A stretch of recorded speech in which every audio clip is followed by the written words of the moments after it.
السلام علیکم ورحمۃ اللہ وبرکاتہ. علماء کے لیے، مدارس کے طلباء کے لیے اور مسلمانوں کے لیے انگلش سیکھنا کیوں ضروری ہے، اس کی کیا ضرورت ہے اور اس کے کیا فائدے ہیں، یہ مولانا حذیفہ صاحب وستانوی دامت برکاتہم العالیہ نے بتایا ہے. آپ ضرور سنیں. اور اے آئی کی حقیقت کیا ہے وہ بھی آپ سماعت فرمائیں. قال الله تبارك وتعالى في كتابه المجيد والفرقان الحميد فأعوذ بالله من الشيطان الرجيم بسم الله الرحمن الرحيم وجعلناكم شعوبا وقبائل لتعارفوا إن أكرمكم عند الله أتقاكم. سب سے پہلے میں شکر گزار ہوں ہمارے ان تمام اساتذہ کا جو انگریزی زبان اس لیے سکھا رہے ہیں ہمارے طلباء کو تاکہ انگریزی زبان سیکھ کر اسلام کی تعلیمات کو عام کیا جائے اور اسلام کا دفاع کیا جائے.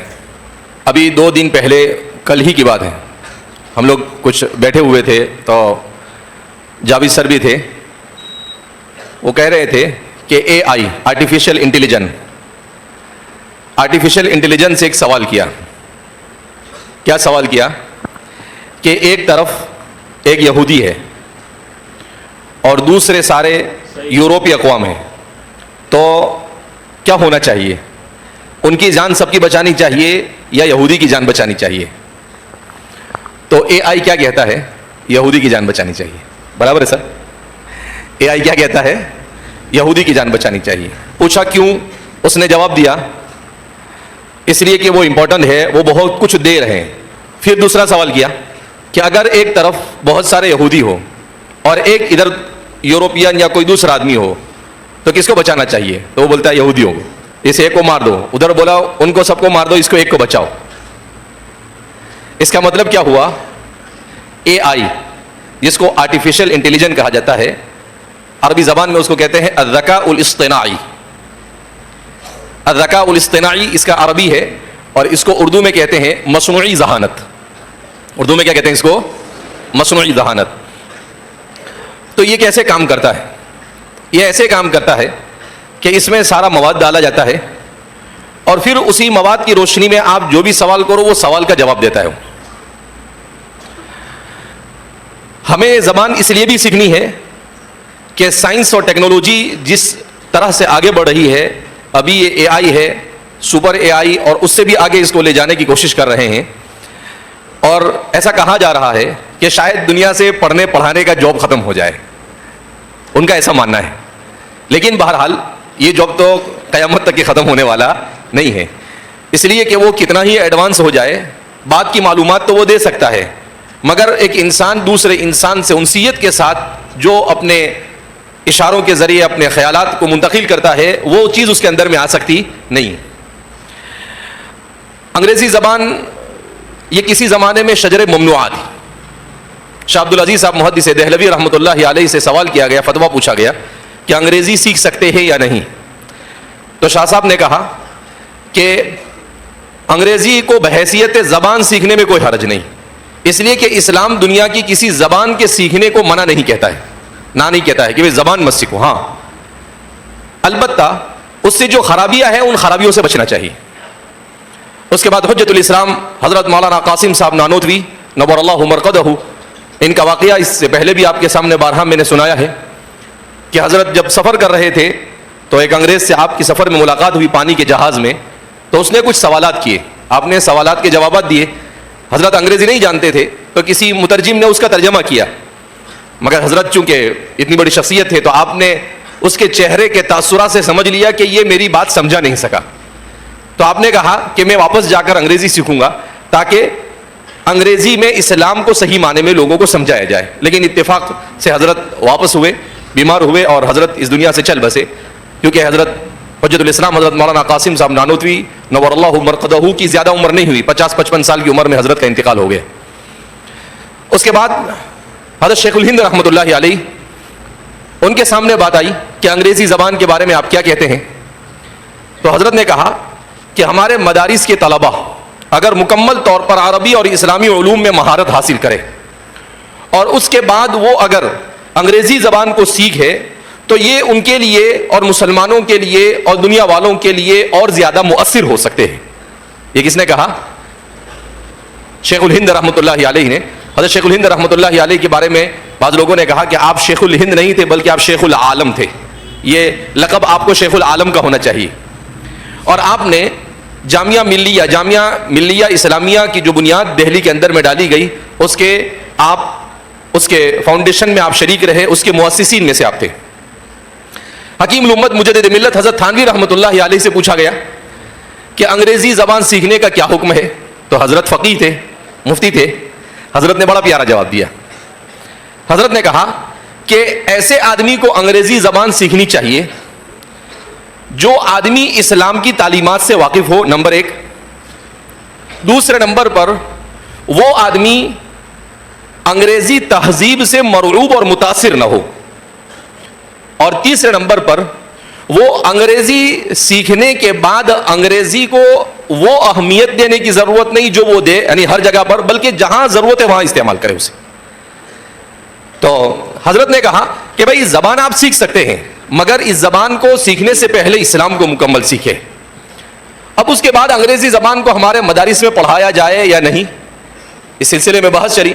تو ہندوستان اور بر صغیر کے اکثر مدارس کے اندر میں انگریزی کو ایک زمانے سے پڑھایا جانے لگا ہے، اس لیے کہ انگریزی یہ ضرورت بن گئی. تو ضرورت کے پیش نظر اس پر محنت کی جانے لگی. اب اس کے بعد ایک زمانہ ایسا آیا آج سے 25-30 سال پہلے کہ یورپ میں جب مسلمان گئے، مسلمانوں کے اخلاق، مسلمانوں کے عادات اور بہت ساری چیزوں کو دیکھ کر یورپی اقوام نے اسلام کو سمجھنے کی کوشش کی کہ اسلام کیا چیز ہے. اب جب انہوں نے اسلام کو سمجھنے کی کوشش کی تو آہستہ آہستہ وہ اسلام میں داخل ہونے لگے. تو بہت سارے ایسے داعی کھڑے ہوئے جنہوں نے عیسائیت اور انگریزی یہ ایک زمانے میں ایک جیسا سمجھا جاتا تھا. اسی لیے آج سے 150 سال پہلے ہمارے بعض علماء نے جو انگریزی کو ناجائز کہا تھا، انہوں نے یہ کہا تھا کہ انگریزی سیکھنے کے بعد عیسائیت سے متاثر ہونے کا اندیشہ ہے. اگر انگریزی سیکھ کر عیسائیت یہ متاثر ہونے کا اندیشہ ہے تو اس کی روشنی میں آپ نے ان لوگوں نے کہا تھا کہ انگریزی نہیں سیکھنی چاہیے. لیکن حضرت تھانوی رحمۃ اللہ علیہ نے کہا کہ دین مکمل سیکھنے کے بعد انگریزی سیکھے. ان لوگوں کا خدشہ بھی صحیح ہوا کہ جن لوگوں نے دین کو نہیں سیکھا، اسلام کی بنیادی تعلیمات کو نہیں سیکھا اور انگریزی سیکھی، تو ان میں سے بہت سارے الحاد کا شکار ہو گئے، ان میں سے بہت سارے عیسائیت کا شکار ہو گئے. مگر اب جو دور ہے، اس دور میں یہ ہو رہا ہے کہ یورپ کے بڑے بڑے ذہین سائنسداں اور بڑے بڑے فتین لوگ بھی اسلام میں داخل ہو رہے ہیں. کیوں؟ اس لیے کہ کچھ داعی ایسے کھڑے ہوئے جنہوں نے انگریزی زبان میں کھل کر اسلام کو بیان کیا اور عیسائیت اور الحاد کا انہوں نے رد کیا، جس کی وجہ سے لوگوں کو سمجھ میں آیا کہ واقعتاً اسلام ایک دین برحق ہے. احمد دیدات افریقہ کے ایک بہت بڑے داعی گزرے ہیں جن کے ہاتھوں پر ہزاروں نہیں لاکھوں لوگوں نے اسلام قبول کیا. انگریزی زبان میں آپ بائبل لے کر جاتے تھے اور بائبل لے کر آپ ڈیبیٹ کرتے تھے. سامنے ان کے عیسائی پادری ہوتے تھے اور ان سے جب کوئی بات کہتے تھے تو آپ وہ ان کی کتاب کھول کر ان کو بتاتے تھے کہ یہاں پر غلطیاں ہیں. احمد دیدات صاحب سے کسی نے پوچھا کہ آپ نے یہ سب کہاں سے سیکھا؟ تو فرماتے ہیں کہ وہ کہتے تھے کہ حضرت مولانا رحمۃ اللہ صاحب کیرانوی رحمۃ اللہ علیہ، ہمارے ہندوستان کے بہت بڑے عالم گزرے ہیں، حضرت مولانا رحمۃ اللہ صاحب کیرانوی، انہوں نے کتاب لکھی ہے اظہار الحق. وہ اظہار الحق جو کتاب ہے وہ خلافت عثمانیہ نے آپ کو ترکی میں بلا کر آپ سے وہ کتاب لکھوائی تھی. اصل میں حضرت مولانا رحمۃ اللہ صاحب کیرانوی، اللہ رب العزت نے 19ویں صدی میں 2 شخصیتیں ہندوستان کو ایسی عطا فرمائی جنہوں نے اس وقت جو اسلام کا تشخص اور اسلام اپنے پورے آب و تاب کے ساتھ زندہ ہے، جس میں بہت سارے لوگوں کا کردار ہے، مگر یہ 2 شخصیتوں کا بڑا عظیم کردار ہے. ان میں پہلی شخصیت ہے حجت الاسلام حضرت مولانا قاسم صاحب نانوتوی اور دوسری شخصیت ہے حضرت مولانا رحمۃ اللہ صاحب کیرانوی. ان دونوں کا کارنامہ کیا ہے؟ حضرت مولانا رحمۃ اللہ صاحب کیرانوی رحمۃ اللہ علیہ، انہوں نے جب دیکھا کہ انگریز تسلط حاصل کرتے جا رہے ہیں اور ان کے تسلط کے ساتھ ساتھ وہ اپنی تعلیم کو تھوپ رہے ہیں اور وہاں سے سینکڑوں کی تعداد میں عیسائیت کی طرف بلانے والے داعیوں کو بلا کر مناظرے کروا رہے ہیں، تو آپ نے ان پادریوں کے ساتھ مناظرہ کیا اور اس مناظرے میں آپ نے انجیل کو پورا پڑھا اور تقریباً انجیل میں 1000 سے زیادہ غلطیاں آپ نے پکڑی کہ انجیل کا فلاں ایڈیشن میں یہ غلطی، فلاں ایڈیشن میں یہ غلطی. اور آپ نے اس کے بعد اظہار الحق جب آپ نے لکھی تو ایسا کہتے ہیں کہ آپ نے کہا کہ اگر میرے ان سوال کا جواب کوئی دے دے تو میں مانوں گا کہ عیسائیت صحیح مذہب ہے. آج اس کتاب کے لکھے جانے کو تقریباً 200 سال ہو رہے ہیں, آج تک کہ کوئی اظہار الحق کا جواب دے سکا نہیں. اسی اظہار الحق کی روشنی میں احمد دیدات, ڈاکٹر ذاکر نائک اور جتنے بھی لوگ اب کام کر رہے ہیں, ان کے سامنے اساسی اور بنیادی طور پر جو مواد ہے وہ ہے اظہار الحق. اس کا اردو میں ترجمہ کیا ہے حضرت مولانا تقی عثمانی صاحب دامت برکاتہم نے, قرآن سے بائبل تک, بائبل سے قرآن تک, تقریباً 3 جلدوں میں ہے. بہت ہی شاندار اور جاندار وہ ترجمہ کیا, اس کی شرح ہے. دوسرا کام حجت الاسلام حضرت مولانا قاسم صاحب نانوتوی نور اللہ مرقدہ کیا ہے کہ آپ نے 2 جماعتوں سے مناظرہ کیا. آپ نے اس وقت سناتن دھرم کے نام سے ہندوؤں کے بہت سارے پادریوں نے مسلمانوں کو چیلنج کیا, تو آپ نے ان سے مناظرہ کیا میلے خدا شناسی اور میلے شاہ جہاں پور وغیرہ کے اندر میں, اور ساتھ ساتھ میں جہاں موقع ہوتا تھا انگریز ہوتے تھے تو ان سے بھی مناظرہ کرتے تھے آپ. تو گویا کہ آج سے تقریباً 200 سال پہلے 2 تہذیبیں ہمارے اوپر حملہ آور ہوئی, ایک عیسائی تہذیب اور دوسری ہندو تہذیب.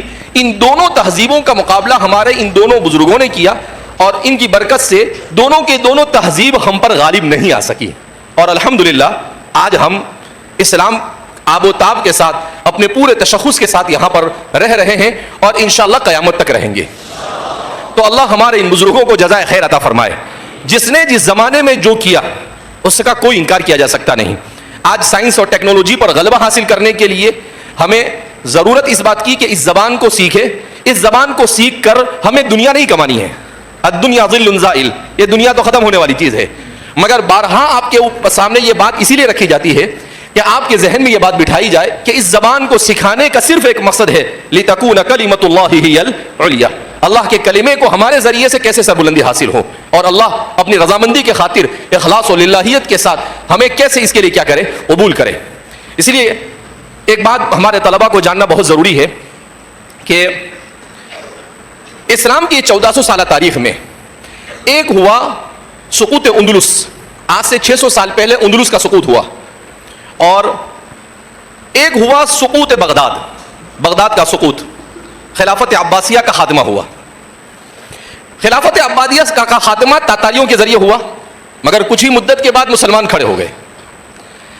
اندلس میں سقوط ہوا, مگر اس سقوط کے 600 سال کے بعد بھی اندلس میں ابھی تک کے مسلمان کھڑا نہیں ہو سکا. اس کی بنیادی وجہ کیا؟ تو بعض مفکرین نے بڑی اچھی بات لکھی ہے. انہوں نے لکھا کہ بغداد کا جو سقوط تھا, اس سقوط میں مسلمانوں کے عیش و آرام کو دخل تھا کہ مسلمان تعیش عیش پرستی میں مبتلا ہو گئے, مگر مسلمانوں نے کسی قوم کا تشبہ اختیار نہیں کیا, کسی قوم کا, کسی غیر قوم کا تشبہ اختیار نہیں کیا. تو اللہ نے اسلام کو زندہ کیسے کیا؟ ان تاتاریوں کو ہی مسلمان بنا دیا. وہ غالب تہذیب سے مسلمان متاثر نہیں ہوا, بلکہ انہیں متاثر کیا. کیسے متاثر کیا؟ تو تاتاریوں کے ایک بادشاہ نے, ہمارے ایک بزرگ تھے شیخ جمال الدین, ان سے سوال کیا. ایک دن ان کو پکڑ کر لایا گیا, تو کہا کہ یہ کتا اچھا ہے یا آپ اچھے ہو؟ کیا سوال کیا؟ یہ کتا اچھا ہے یا آپ اچھے ہو؟ انہوں نے برجستہ جواب دیا, اگر میں ایمان کے ساتھ مر گیا تو میں اچھا ہوں, اور اگر میں ایمان کے بغیر مر گیا تو یہ کتا مجھ سے اچھا ہے. کیا جواب دیا آپ نے؟ اگر میں ایمان کے ساتھ مر گیا تو میں اچھا ہوں, اور اگر میں ایمان کے بغیر گیا تو یہ کتا مجھ سے اچھا ہے.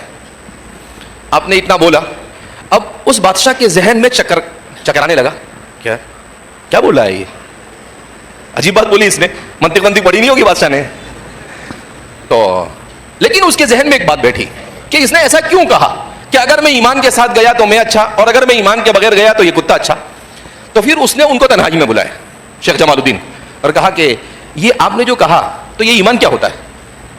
اب آپ نے اس کو ایمان سمجھانا کیا کر دیا, شروع کر دیا کہ ایمان اس کو کہتے ہیں خالق اور مالک پر ایمان لانا, ایک اللہ پر ایمان لانا, اللہ کا تعارف کروایا, رسول کا تعارف کروایا, ملائکہ کا تعارف کروایا. تو وہ مانوس ہو گیا, اور کچھ دنوں کے بعد وہ اسلام میں داخل ہو گیا. تو کہنے کا مطلب یہ ہے کہ غالب تہذیب کا تشبہ اختیار نہیں کرنا چاہیے. من تشبہ بقوم فہو منہ. ہمیں اپنی تہذیب کو مکمل اپنے طور پر باقی رکھتے ہوئے اسلام کا دفاع کرنے کے لیے اپنے آپ کو تیار کرنا ہے. اسی لیے آپ کو یہ ساری اسکلز یہاں پر کیا کی جا رہی ہے, سکھائی جا رہی ہے. اس لیے آپ کو بارہا یہ بات اثر کے بعد کبھی کہی جاتی ہے, کبھی ایسے موقع سے بات کہی جاتی ہے. تو اس بات کو ذہن میں رکھ کر انگریزی بھی سیکھنا ہے تو لِتَكُونَ كَلِمَةُ اللَّهِ هِيَ الْعُلْيَا. کمپیوٹر بھی سیکھنا ہے تو لِتَكُونَ كَلِمَةُ اللَّهِ هِيَ الْعُلْيَا. علوم اسلامیہ بھی سیکھنا ہے تو لتکون کلمۃ اللہ ہی العلیٰ. بہرحال اللہ ہم سب کو کما حق محنت کرنے کی توفیق مرحمت فرمائے اور اپنی رضامندی والے اعمال کی توفیق مرحمت فرمائے. میں والد صاحب سے گزارش کروں گا کہ اگر بشاشت ہے تو آپ چند نصیحت فرمائیں گے اور اپنی دعا پر ہماری اس مجلس کا اختتام ہوگا. عزیز طلباء کرام، ماشاءاللہ آج کا پروگرام بہت کامیاب رہا. آپ طلباء نے اور ہمارے اساتذہ کرام نے جن کو جو کام سپرد کیا گیا، جن کو جو بتایا گیا، انہوں نے پوری محنت کر کر بچوں کو تیار کیا. اگر آپ حضرات محنت کریں گے، کوشش کریں گے تو انشاءاللہ کامیابی آپ کو ملے گی. بھائی محنت کریں گے؟ ہاں، مولانا حذیفہ صاحب نے دل کھول کر انعام بھی آپ کو دیے ہیں اور دینا یہ تو جامعہ کا طرز امتیاز ہے کہ ہمارے ہر طالب علم کو اچھے سے اچھا انعام ہم دینا چاہتے ہیں تاکہ یہ کہہ رہے ہیں کہ انعام تو آپ کی طرف سے ہم نے تو اعلان کیا. ٹھیک ہے، بہرحال جو انعام آپ کو دیا گیا وہ اس لیے تاکہ آپ تیاری کریں، آپ جو ہیں اپنے آپ کو تیار کریں. بھائی تیاری کریں گے؟